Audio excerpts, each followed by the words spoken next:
అమ్మ మీద కోపం రావడం అంటే పిల్లలు సిద్ధహస్తులు. అమ్మకి పిల్లల మీద రావడం కన్నా పిల్లలకి అమ్మ మీదే కోపం ఎక్కువ వస్తుంది. మీరు గమనించండి. వాళ్ళు ఏం అనలేరు కానీ అందులో అమ్మ మీద కోపమే ఎక్కువ.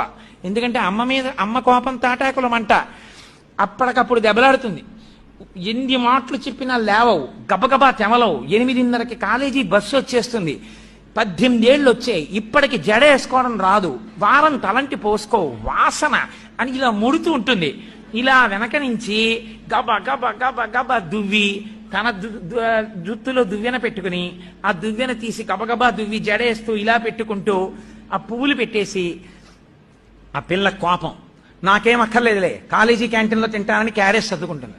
మళ్ళీ కడుపు గుడగొడలు ఆడుతోందంటావు, మీ నాన్నలా నీ కడుపు మంట వ్యాధి ఒకటి రా అని గబగబా కాస్త పెరుగు అన్నం కలిపి నేను పెట్టేస్తానులే, నువ్వు బాక్స్ సర్దుకో ఈ లోపల అని గబగబా గబగబా ముద్దలు పెట్టేస్తాను. తిట్టినామే పెట్టి